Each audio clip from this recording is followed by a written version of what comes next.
Hey everybody, welcome to Workforce Gaming. I'm Doug, along with Brad. Hello. And this week, both me and Brad picked up God of War Day 1. And we're both fairly far into it. We feel I maybe think the halfway point. halfway feels right, but I think we were just trying to compare times. I think I'm we're at the same spot, and I'm about 8 hours in, and Doug's at the same exact spot story wise, and is about 15 hours in. So Yeah. we play games a little differently. So it's a bit hard to tell. So I guess first off, we're just gonna give our sort of like general impressions thus far. Not gonna do spoilers yet. I think we'll definitely probably well, eventually we're gonna have to do like a giant spoiler cast because those are always, to me personally, I think are the most interesting parts of this game. But we're gonna try to keep it spoiler free. Talk more about gameplay, general feel of it, some of the character interactions, not necessarily the characters specifically. So this is gonna be generally spoiler free and just kind of our initial impressions of my 15 hours and Brad's 8 hours into the game. Um, so I guess the big thing about this game is at the heart of this game is the interactions between Kratos and Atreus, his son. Um, I think Last of Us comparisons are probably apt, Very. um, but generally it's kind of like the heart of this game. So I guess Brad, if you want to get started, how do you feel about just Atreus as a character, their general interactions with each other? It's very realistic, and I think Yeah. Last of Us is a good comparison where you get the feeling like there's a lot of backstory here that you're missing out on Oh yeah. exactly like what was life like for them before the events that set this whole game in motion happen. And I Mhm. think I think that's interesting to explore. And the game's kind of hit on it 1 or 2 points here, kind of life before all of this, Yeah. but it's really really well done. It gives me a lot of Final Fantasy 15 feelings too, Yeah. just in the way of the development's not necessarily through big set pieces, but you just get this feeling of growth between the characters, of learning about the relationship just through like side conversations, just Hmm. through you've got a boat that you roll around in a lot, and just in those conversations I feel like there's this very very well done balance between the two. And I think Kratos has always been one of those characters that everybody, I love this game, but Kratos is pretty much just this big angry guy. Yeah. And there's definitely, as you're going through and you're progressing through this game, you get that feeling of like, okay, we're trying as hard as we can to pull big angry guy more into like real relationships with people, have another emotion other than just grouchy and angry. Yeah, it's I think it's kind of interesting because I think he definitely I think they definitely acknowledge that like he used to be grouchy and angry and he's trying to stop being grouchy and angry. Yeah. So when there's like angry outbursts between either character, he like immediately tries to rein it in. Yep. And it feels natural. I think that you're right about that whole like unspoken history between the two characters that I really do like. Is because you know Kratos' history up to the point where the Greek god part ends, and then there's like a whole 20-year gap that you really don't know, and you're sort of discovering with the interactions between these two characters. And I think that's kind of the interesting sort of exploratory stuff that you're trying to find out is not Kratos' backstory, but Atreus and Kratos' backstory. Um, there's also, I mean, the game's this is not spoiler. You start with the axe, and there's a whole story that they don't talk about how Kratos got that axe. He has some equipment that like you've never Well, seen before in the games. He just has. It's like there's a they whole unspoken history yeah, there. and I mean they do a couple times reference where the axe came from, Yeah, like little tiny hints, and you get some idea from it. But yeah, it's a lot of this like this game wouldn't work without Kratos because it's a lot of going like I know who Kratos is, like yeah, I know where he is, and he doesn't have the blades like wrapped around his wrists. He doesn't have this. He's in this new area, and a lot of it's just that I want to figure out what's going on with this character that I know from what is it, like 6 games, something like that. something like that. Yeah, from those last 6 games, like Yeah, I know this guy. This is not where he should be. So it's almost that fish out of water feeling of like, yeah, okay, like grouchy angry guy is now has a family and is in the woods, and he's a god, but what like yeah. It's funny because it's funny because I think it's sort of like a reflection of the I think if you think about like the fan outcry, I'm not going to say that specifically, but like even like I really love the God of War series, and now it's like this feels like he's out of place, and then they're acknowledging that like he's trying to make it work here, and it's yeah, not. yeah, And I really do like that aspect. I think too, it's like their interactions too as you progress through the game. they naturally feel like they're progressing. Like there really aren't necessarily like these. There are occasionally like these big like moments between these two characters, but it really feels like as you play the game, just their conversations, like that Final Fantasy 15 back and forth, just like walking around the environment dialogue, actually does show them getting closer together. They're not like telling you, hey, they're getting closer together. Look at this single conversation that changed everything. It's just their conversations naturally as they become closer throughout the game. And I really appreciate that. Um, Yeah, I think, I think, it's a good unspoken evolution too. Like I feel yeah, like there's not. I think in a lot of games like this where you've got those, it's like, oh, you're growing closer to Atreus. It's this completely unspoken thing where it's just if you're not paying attention and if you were skipping the cutscenes or had the cutscenes on mute or you're playing this game with background music or something, I think you'd miss that. yeah, And I think that's what really makes it feel valuable and it feels meaningful and it feels impactful is because it's never like just going like, hey, did you catch that? They're friends now. Like yeah, he said something nice to him. I don't. Did he say something nice before that? I don't know. But if you should be listening because he might say something nice next. yeah, exactly. Yeah, no, exactly. It doesn't feel like they're. It doesn't like when he said it's feel like in Persona, like there's this big like, psh, you're now at a social interaction 10 with this person. It's like, Yeah. it's Yes. Exactly. it definitely feels like a much more natural evolution. I guess kind of sort of like to move on a little bit. I also real quick, the character, not just Atreus, but the character interaction between Kratos and basically everybody is awesome. And how Atreus kind of plays into that of Kratos trying to shield Atreus from some of the things, and how Atreus is, yes, he's a warrior, but he's also a kid, and it's kind of fun to see how he interacts with these very adult characters. Well, and it's Mhm. also weird because in almost every scene they present him as the smartest person around. Yeah, Like, which feels really odd that it's like you've got Kratos, who's this, this god from the previous games and has all this lore and all this backstory. And even the couple other characters you run into, it's always like, oh, hey, Atreus, what's this mean? yeah. Well, yeah, it's true. Well, that's the whole thing. It's like it's funny because yeah, Atreus knows a lot because his mother taught him a lot, but he's also a kid, so he has all this Yeah. great information about things, but he's not. And it's him like trying to apply it, and Kratos trying to like raise him, not great. Like he's Kratos is trying, but it's not going so hot most of the time. Um, so I guess to kind of move us entirely away from all that, the just the general gameplay. So I think the big thing is like, oh no, they changed the camera perspective, they've changed the general feel of the game and everything else like that. So I guess how do you feel about that? Because to me, it's clearly. I think the original God of War, they looked at Japanese games at the time. They're doing really good action games, which is like Devil May Cry, pretty much just the Devil May Cry. I don't think Bayonetta was around at that Yeah, it time. was before Bayonetta. But they're looking at like Japanese sort of stylish action games. That's sort of what they look like. But now I think the good combat for games is more Dark Soulsy. So that's kind of what they looked at now is now more Dark Soulsy combat. So how do you feel about that general just gameplay change?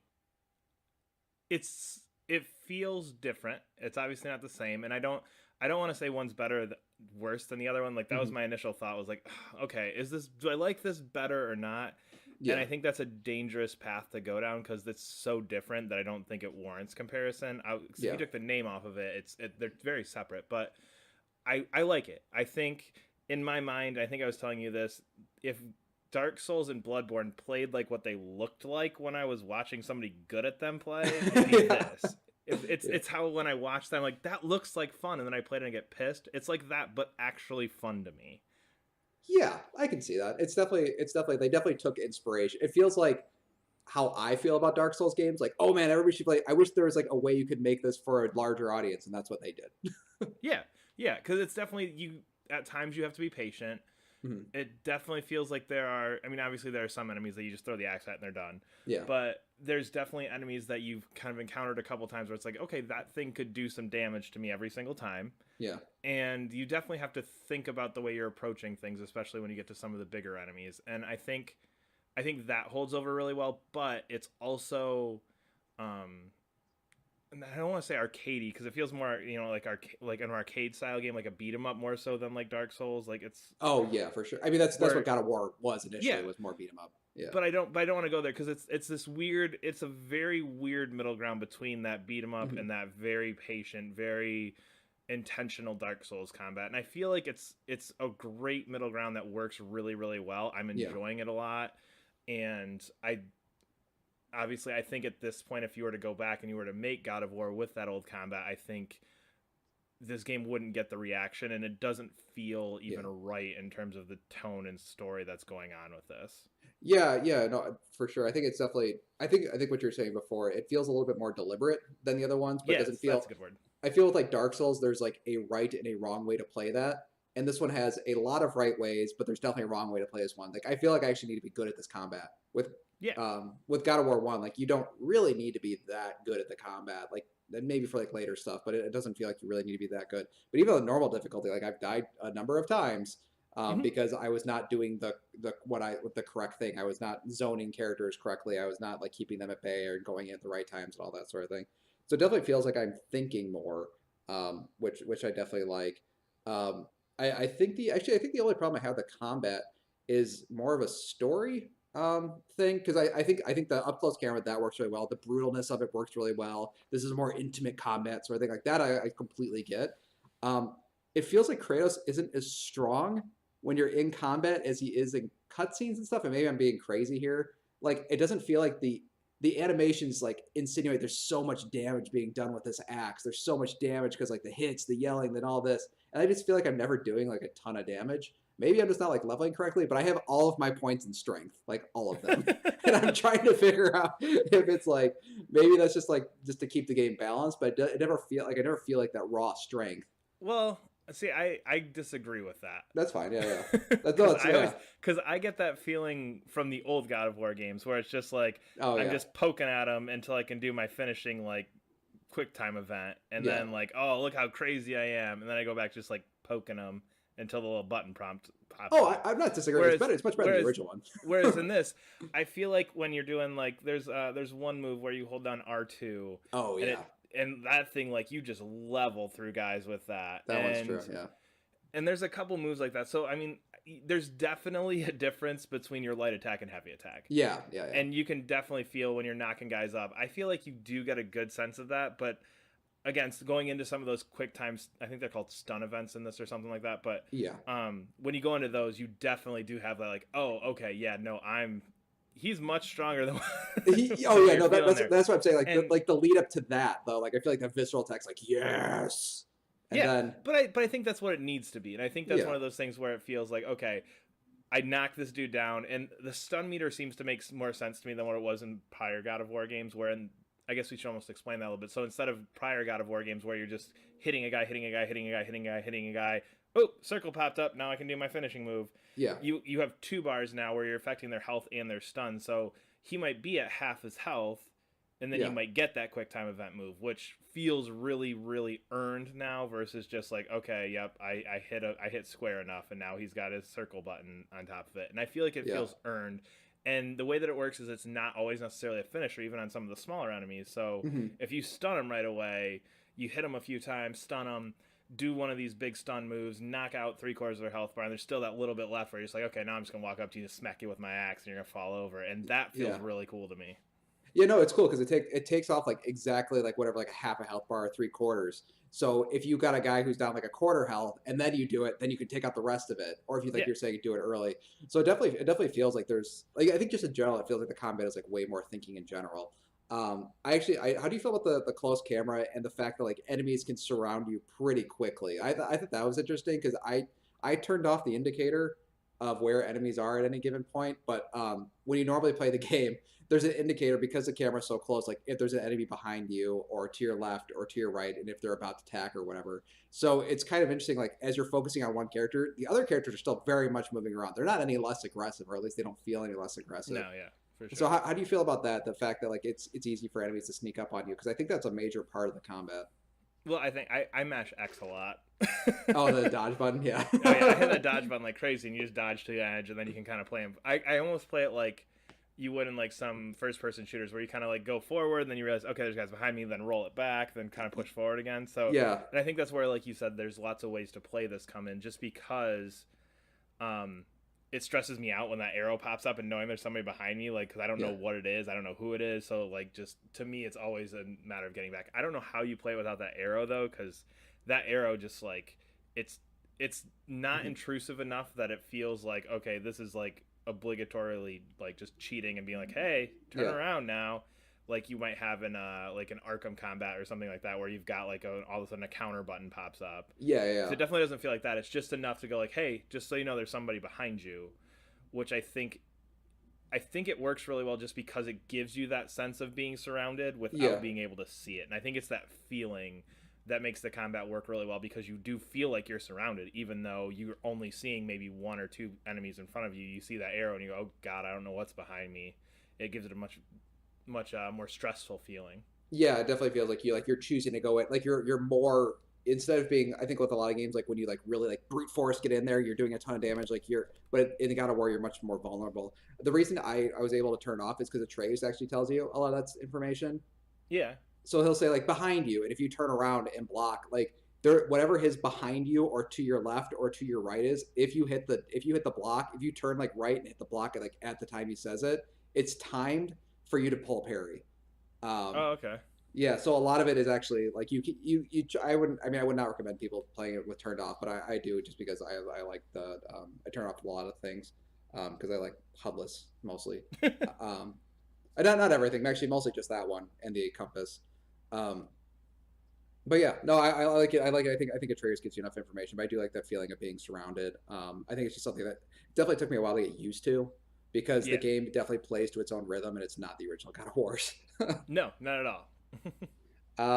So I guess kind of moving on just a little bit. How do you feel about I like the overall tone? I think the no, I guess not tone. I guess the right way to put it is like the Nordic mythology. I think wraps up a lot. Like the it kind of dictates the overall tone and the story and all the artwork and everything like that. I kind of like the Nordic mythology. I think the Nordic mythology. I feel like I'm learning what it is. While in the Greek mythology, the thing I liked about the old Greek mythology, like, oh, I can't wait to fight Hades. I can't wait to fight Ares. I can't wait to fight Zeus. And in this one, it's like, I don't know who any of these guys are.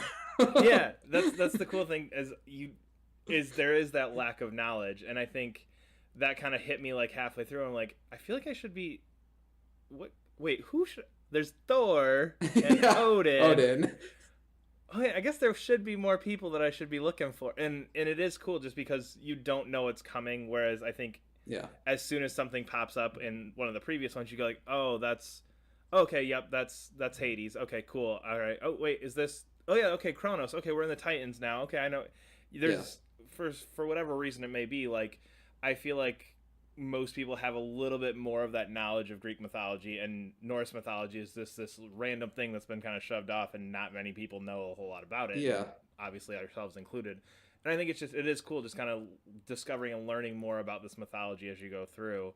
I think you've done more than that because you've hit a lot more of the side quest stuff, like we said, 8 versus 15, Yeah. and I think that's where it comes out a lot more.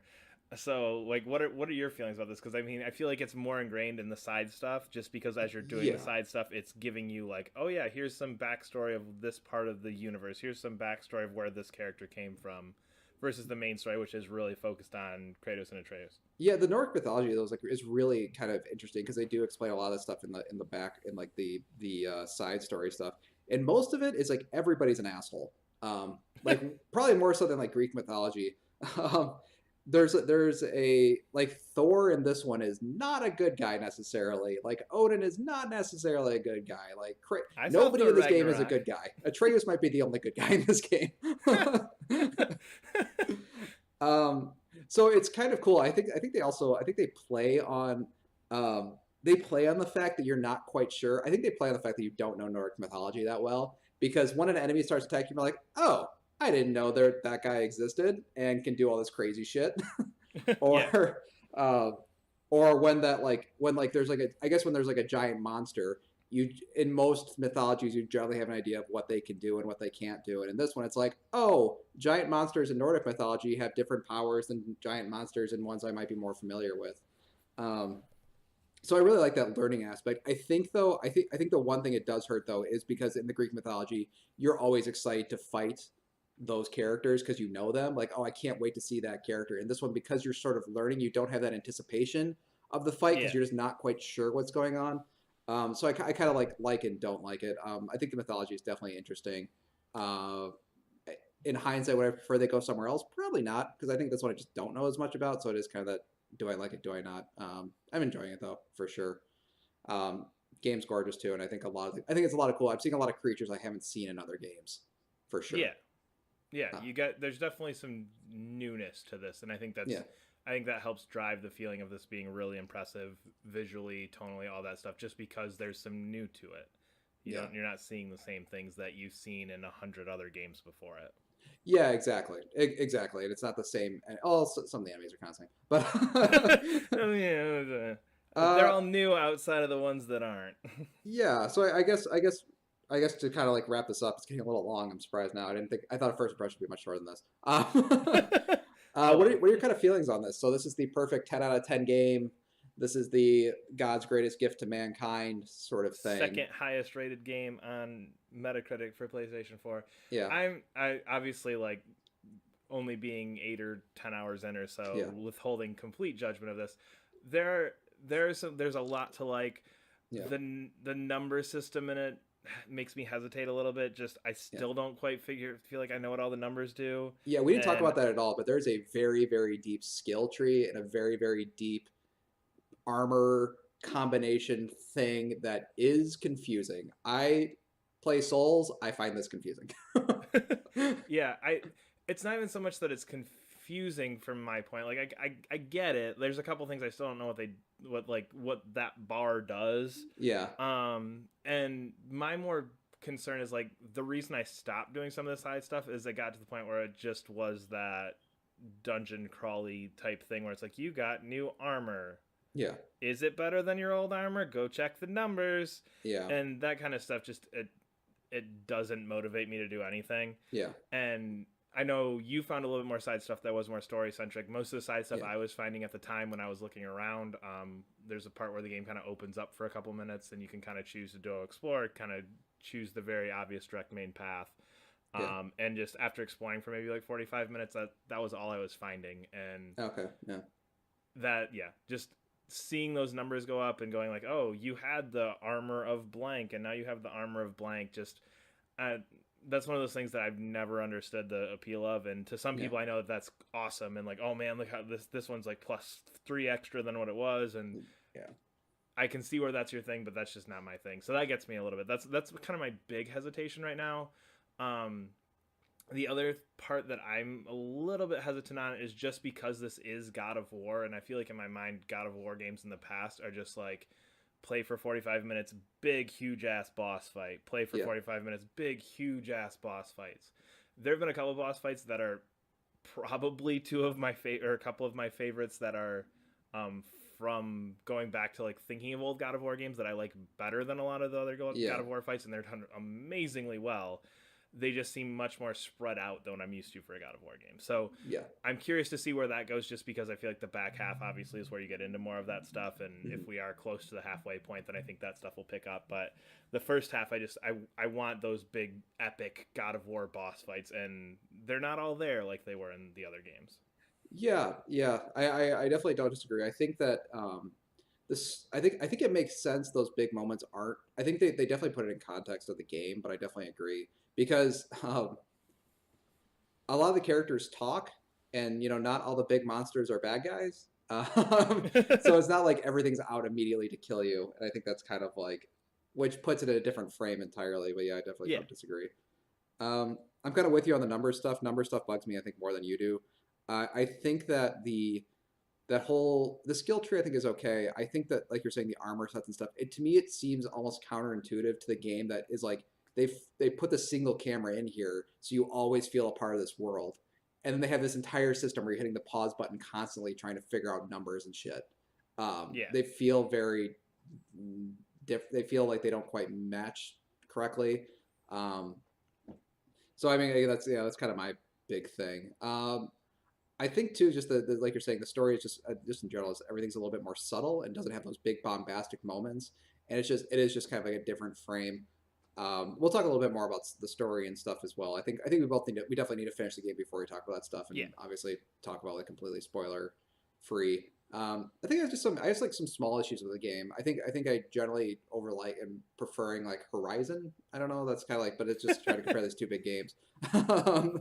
But no, I really do enjoy it. I'm really curious, like when all is said and done, like how I'm going to feel about the game because it has so much good stuff. Like, I like the exploration aspect a lot. I think in Assassin's Creed, the one I've been playing recently, Origins, if you go out and explore, there's not much to find, and in this one, I feel like there is a lot of cool things to find. I think like you were kind of saying that you are only finding little trinkets, but there's a lot of neat little stories. There's a lot of neat sequences. There's sometimes unique enemies. There's sometimes unique like sequences and stuff that you could miss. There are some actually some fairly bombastic moments in side quests, and I really like that. And I feel like when I go out into this world that like looks right for exploration, there actually is things to find. I really appreciate that. So I'm liking it.